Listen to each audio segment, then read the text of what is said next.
예, 여러분 반갑습니다. 어반입니다. 오늘도 굉장히 안타까운 사건으로, 영상을 찍게 되었는데, 어떤 희대의 또 병신년이 한 마리 나왔지. 그래서 얘를 뭐라고 불러야 되냐. 강남, 음주운전, 비숑, 강아지, 벤츠, DJ 련이라고 불러야 되는지 모르겠고, 아니면 DJ 누군지는 모르겠고, 일단 찾아보면 신상은 다 틀려 있더라고. 워낙에 특정하기가 쉬웠으니까 강남에서 있는 인기 DJ의 비숑 기르고 뭐 이제 벤치 끌고 다니고 뭐 되게 쉽잖아. 그래서 이미 다 퍼졌더라고. 얼굴 보니까 근데 얼굴 봐도 애 좀 상태 안 좋게 생기긴 했더라. 좀 상태가 안 좋아 보여. 딱 봐도 눈 보면 약간 쾌한 애들 있잖아. 약간 그런 느낌인데 얘가 결국에 또 음주운전 사람 한 명을 밀었지. 골로 보내고, 그리고 이런 것들이 굉장히 시끄러운 사건이 되고 있는데, 항상 되게 안타까운 거는 이런 사망 사건들 보잖아. 음주운전에 이런 거 보면 되게 열심히 일하는 가장들이 항상 죽어. 그지? 옛날에도 막 크림빵 같은 거 사서 들어가다가 가장이 한번 그런 일들이 있었고, 항상 이런 뭔가 배달 사건으로 이렇게 돌아가시는 사람들 보면 다 열심히 사는 사람들이야. 그지? 그리고 상대방은 돈 많은 외제차 끌고 술 처먹고 들어오는 길에 그냥 밀어버리는 거고, 이 사건이 다른 사건과 달리 근데 사람들이 더 분노하는 건 뭐냐면 이 여자의 태도 때문이란 거 다들 알고 있을 거야. 그래서 사건 사진 보면 어마어마합니다, 여러분. 오토바이가 박혔어, 차에. 박혀서 끌고 올라가고 밀었다고 하더라고. 그 정도의 일이었고, 그리고 사건 나는데도 그냥 여자 그냥 계속 쭈그리고 앉아있다가 그냥 개 들고 멀뚱멀뚱 가만히 있고, 그지? 아주 그냥 병신짓 하다가 그냥 아무 말도 그냥 하다못해 어떻게라도 했으면 이렇게까지 사람들이 분노하진 않았을걸? 그냥 가만히 있고 멀뚱멀뚱 있다가 왜 우리 개 왜 뺏어가세요? 이래가지고 야, 내가 경찰이었으면 이제 싹거기 날렸다 진짜. 와, 진짜. 그래서 내가 보기엔 얘 이 정도면 거의 약한 거 아니야? 약한 거 아닌가? 그때 그 롤스로이스 개처럼 약 빨다가 한 거 아닌가? 그래서 결국에는 마지막 순간까지 심한 욕설 하면서 저항하다가 경찰에게 체포 연행됐고, 그리고 여기에 뭐 걔 딸내미 엄마는 우리 딸내미가 그런 거 아닌데요 라는 이런 얘기를 하고 있는데, 근데 가장 안타까운 건 피해자가 50대 싱글데디라는 거죠. 오토바이 배달하면서 싱글데디. 그리고 몸이 조금 많이 안 좋아가지고 일하는 시간도 줄였다고 하더라고. 줄이고 있는데, 근데 가다가 이제 사건이 나게 된 거야. 그래서 뭐 커뮤니티 반응은 다 그런 거야. 얘는 뭐 신상고에 당해도 전혀 불쌍하다는 생각이 들지도 않는다. 모든 게 마음에 안 든다. 내가 아들이었으면 진짜 가만히 안 있었을 거다. 사람들이 다 저게 사람으로 보이냐. 아무런 죄책감이 없어 보이는 그녀의 태도에 굉장히 분노하고 있고, 심지어는 자기는 개빠에 대해서 별로 악감정이 없는데 이거 보고 나니까 개빠들 전부 다 싹코킹 날리고 싶다 뭐 이런 얘기들도 있었거든. 그러다 보면 뭐 그냥 조수석에서 개 들고 가만히 앉아있는 게 전부란 말이야. 근데 결국에는 나는 근데 오늘 이 이야기를 하기 전에 어떤 이야기를 하고 싶냐면, 이런 음주운전 사망 사건은 항상 있었던 일이야. 항상 일어나는 일들이고 지금도 어디선가 일어나고 있을 것이고, 근데 이런 일들이 있을 때 난 이제 와서 느끼는 게, 이제는 이게 뭐라고 불러야 돼? 강남 벤치녀 벤치 비숑 DJ녀라고 불러야 되냐? 얘를 뭐라고 할 게 아니라 이제는 이거는 내가 보기엔 정치인들 뚝배기를 깨야 되는 그런 일이라고 저는 생각이 듭니다, 실제로. 그래서 가장 중요한 게 뭐냐면, 항상 그래. 사건이란 건 항상 일어나게 돼 있잖아. 그러면 우리가 이 사건이 일어나고 나면 그 다음에 어떻게 할 것인가, 어떻게 시스템을 교정할 것인가, 이게 굉장히 중요하다고 저는 생각을 해. 그래서 항상 시스템적인 부분들을 강조하는데, 동일한 사건에 대해 가지고 일본에 있었던 일들을 그대로 얘기하자면, 이건 내가 옛날에도 한번 얘기했어. 왜냐면 음주운전 나 겁나 싫어하거든.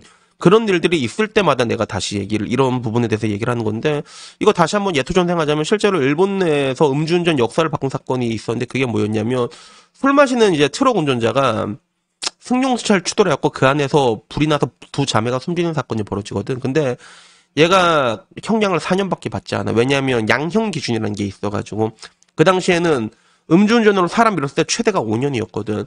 거의 만땅 가까운 게 4년이야. 야, 4년도 진짜 많이 받은 거다. 그지? 대한민국은 이거 다 집유로 나오잖아. 그지? 그래서 이 사건 이후로 부모들이 개빡 돌아가지고 법 개정을 위한 운동을 펼치게 되면서 법이 변하게 돼, 결국에는. 그게 뭐였냐면, 음주운전을 하고 부상사고가 있어도 15년 이하의 징역이 떨어지고, 사망사고는 1년 이상의 유기징역 최대 30년까지 나오게 된 거야. 딱 이거 하나야. 이거 하나로 바뀐 법에 따라서 높은 형량 줄줄이 떨어지고 나니까 어떻게 된 줄 알아? 드라마틱하게 떨어집니다. 드라마틱하게. 어느 정도까지? 30년대니까 10분의 1로 줄어들었어요, 여러분. 10분의 1로 줄어들었단 말이야. 매년 1000명씩 죽었다고 하잖아요, 1000명씩. 우리나라는 다를 것 같아? 아닙니다. 우리나라도 매년 1000명씩 죽던 적이 있어. 내가 찾아봤거든. 진짜 거짓말 안 하고 매년 대한민국에선 자동차 사고가 20만 건이 넘게 벌어져. 평균적으로 20만 건 넘게, 많게는 거의 30만까지. 근데 그 중에서 음주 사망자 수를 보게 되잖아. 그러면 이게 1998년도 IMF 터질 때가 피크야. 제일 많았어. 1113명. 우리나라도 일본이랑 똑같이 죽었어. 물론 훨씬 많은 거지. 왜? 인구수가 3배라는 걸 감안을 하게 되면. 근데 이때 98년도 IMF 터질 때 음주운전 사망자 수가 113명이었어. 그리고 점유율은 전체 사건 대비해서 12.3이 나왔어. 이렇게 나왔거든. 그래서 이 이후로 대한민국에서도 그나마 다행인 거는 계속 줄어드는 추세긴 해. 음주운전 자체가. 그래서 2010년 기준으로는 781. 그러다가 2012년에 810으로 잠깐 늘었다가, 이거 사망자 숫자다. 사망자 숫자. 사망자 수가 8명까지 올라갔다가, 그러다가 지금은 와가지고 이제 295명, 287명 계속 떨어지고 있어. 이게 왜 떨어진지 난 알아, 이게. 이게 음주운전, 이게 벌금이 세지기 시작했거든, 여러분. 옛날에는 그 음주운전 벌금도 별로 안 셌단 말이야. 지금은 엄청 세게 때려. 뭐 한번 걸리면 500씩 막 때리거든. 이것만 해도 이게 굉장히 줄어들고 있었단 말이야. 근데 여전히 많은 사람들이 죽고 있어. 전체 음주운전 사고 점유율을 봤을 때는 여전히 많은 사람. 2020년만 해도 287명이 죽었고 2019년에 295명이 죽었다는 거지. 이거 똑같이 나는 근데 가장 이해가 안 된 게 술을 마시고 사람을 밀면 왜 이게 집행유예가 나오는지 모르겠어. 그러니까 이게 이미 음주운전 사이에서도 다 공유가 되고 있대. 어떻게 해서 반성문 100장 써갖고 집유 받았다 이런 거 있잖아. 다 공유되고 있잖아. 그러니까 멀쩡한 사람이 아무런 감정 없는 사람들을 차로 밀어 죽였어. 술 먹고. 근데 집행유예가 나오는 거야. 사람을 죽였는데. 내가 술 마시고 빠따로 사람 대가리 깨서 죽여서 난 이게 내가 만약에 술 마시고 그냥 지나가다가 개빡쳐갖고 어떤 사람을 빠따로 때려 죽인 거나 난 뭐가 다른 건지 모르겠어요. 이게. 근데 음주운전에 대해서는 이렇게 관대해. 대한민국이. 이렇게 관대할 수가 없어. 아직까지도. 사람을 밀어도 287명인데 근데 생각을 해봐 여러분.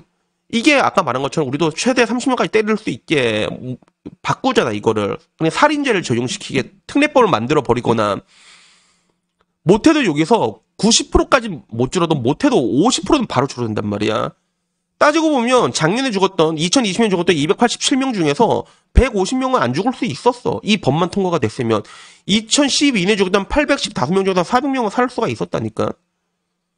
최소 내가 보기엔 최소 절반은 살렸다니까. 그러니까 난 이게 보면 느끼는 게 이건 정치인들이 죽인 거야. 이 정도면 이게.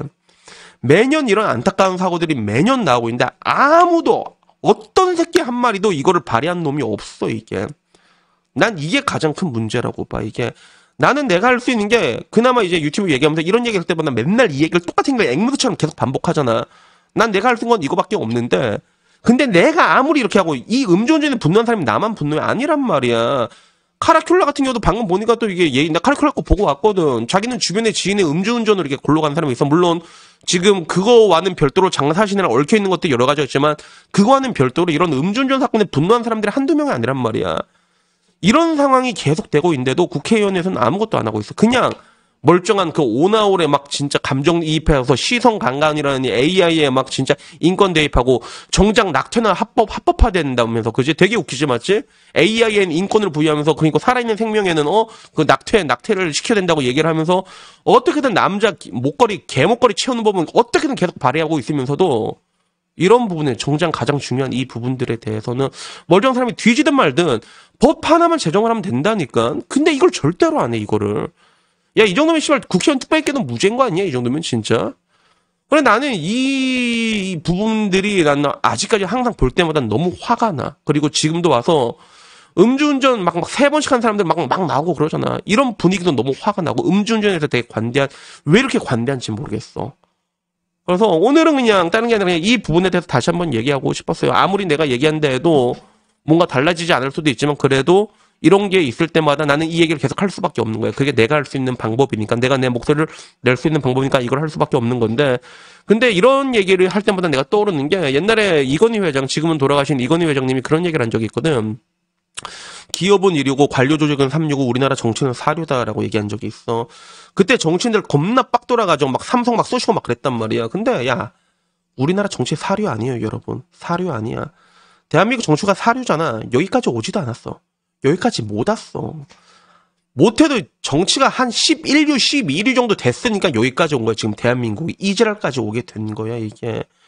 그러니까 거듭 강조드리고 싶은 거는요. 대한민국이란 나라, 내가 말했잖아. 이미 대한민국 내가 보기엔 끝났다고 보고 있단 말이야. 근데 내가 항상 말하잖아. 우리가 이 분노를 쏟아낸 대상이 누구냐면 일단 제일 1순위는 내가 봤을 땐 정치인들이야. 정치인들. 그 다음에 누구다? 언론, 미디어, 이 새끼들. 우리가 분노해야 할 대상은 우리가 확실하게 기억했으면 좋겠어, 진짜. 그리고, 근데 더 아이러니한 건 뭐야? 결국엔 근데 그 14류, 15류 정치인을 뽑은 게 또 누구냐라고 얘기하면 또 이 부분에 대해서는 또 할 말이 없는 그런 부분들도 있긴 해, 그지? 그래서, 여튼간에 뭐 오늘 이야기는요, 이 얘기 한번 해보고 싶었고요. 다음에는 뭐 이것보다 조금 더 유쾌한 이야기로 뭐 얘기했으면 좋겠습니다. 그래서 뭐 오늘 이야기는 여기까지고 아무쪼록 많은 사람들이 목소리를 내가지고 이 법을 그러니까 음주운전 이것만큼 좀 바꿨으면 좋겠다. 진짜 바로 한번 발의만 되고 통과만 시키면 되는 거잖아. 이게 왜 아직까지도 통과가 안 되고 있는지 참 모르겠습니다. 그래서 뭐 오늘 이야기는 진짜 여기까지고 다음엔 조금 더 재밌는 이야기, 즐거운 소식으로 이야기를 하도록 하겠습니다. 이상입니다. 감사합니다. 자, 인사해 복돌아. 야옹.